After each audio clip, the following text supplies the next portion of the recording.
Magandang umaga Pilipinas, narito na po ang magiging lagay ng panahon ngayong araw ng Monday, 11 May 2026.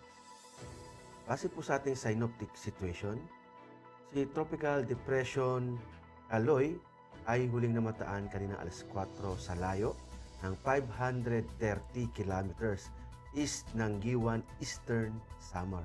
Ito ay may lakas na hangin malapit sa gitna na umaabot sa 45 kilometers per hour at meron namang pagbugso ng 55 kilometers per hour. Ang movement nito ay pa-west-northwestward sa bilis na 15 kilometers per hour. Samantala, easterlies pa rin ang makakaapekto sa buong bansa. At para naman sa track at intensity forecast ni Tropical Depression Kaloy, noong Sabado nga ay pumasok ito ng ating Philippine Area of Responsibility bilang isang tropical storm at kahapon nga ay ito'y nag-downgrade as a tropical depression at inaasahan naman ngayong Lunes mamayang hapon ay maging low pressure area na lamang. At para naman sa magiging general area forecast, dulot ng trough ni Tropical Depression Kaloy sa Eastern Samar ay makakaranas ng maulap na kalangitan na may kalat-kalat na pag-ulan, pagkulog, pagkidlat at pag-ulan. Samantala sa Metro Manila, sa nalabing bahagi ng Luzon at sa nalabing bahagi ng Visayas ay magiging bahagyang maulap hanggang sa maulap na papawirin na may pag-ulan, pagkidlat at pagkulog.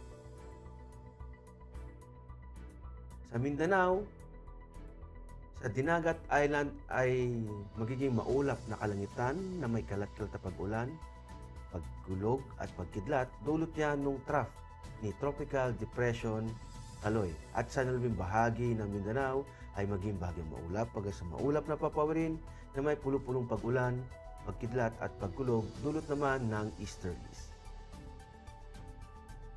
At para naman sa impact to flight operation, dulot nga ng trough ni Tropical Depression Kaloy sa Eastern Samar at Dinagat Island.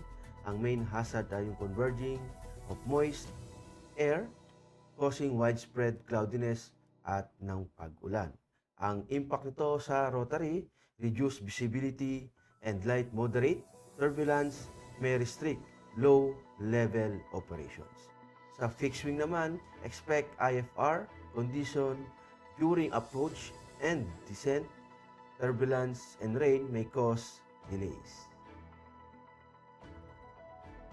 At para naman sa Metro Manila at sa nalabing bahagi ng bansa, dulot ito ng easterlies.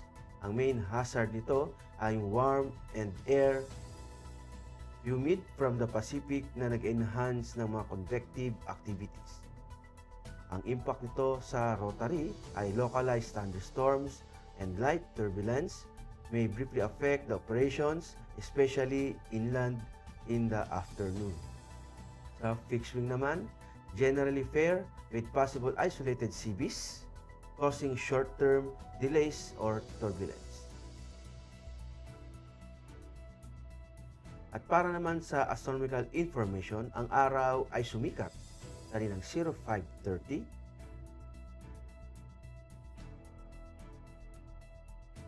at lulubog din naman mamayang 18:15.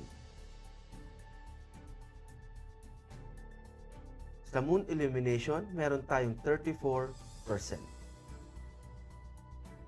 At para manatiling updated sa lagay at pagtaya ng panahon, i-follow lamang ang Air Force Weather Center sa mga social media accounts. Sa ngala ng aming commanding officer na si Colonel Alvin Jan Cugador, PAF GSC, ako po sa Technical Sergeant Brian Benedict B. Arcilia, Weather Broadcaster ng Air Force Weather Center. Maraming salamat po.